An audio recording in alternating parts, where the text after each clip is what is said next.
If you are interested in democracy, this has to go, right?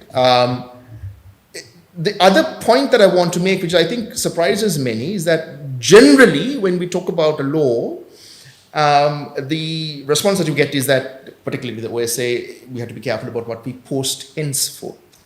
Right. And that has been the general kind of worry. Yeah. Right? You have to be careful. People are scared about and anxious about what will happen to content, including this broadcast, by the way. Right. Yeah. Right? Including the comment that you'll get, for which you will be held liable for.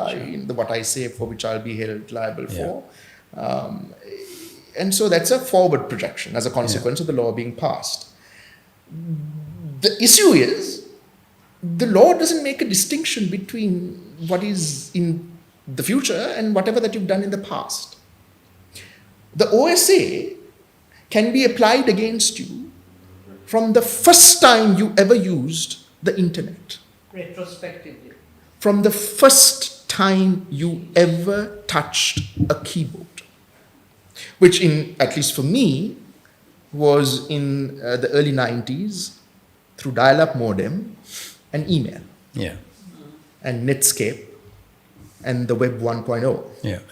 So if it is brought against a certain individual or an institution for whatever reason or purpose, the Act allows you to go through that individual's history of online commentary and content and production and whatever that person has done back until the very first day, potentially. Yeah. So nothing is off limits. Nothing is off limits. Anything that you engaged in online. Anything. And this, of course, matters for the umbrella of this conversation. You know, I will come to that later. What about close communications, like one-to-one? Well, again, I will come to that as well, but it does apply to that as well, and that's the problem. Right? So what you call close communication, privileged communication, and what we call technically end-to-end encrypted communication, everything's gay. Nothing's off the table. And there's no time limit. Retroactively or retrospectively can go back.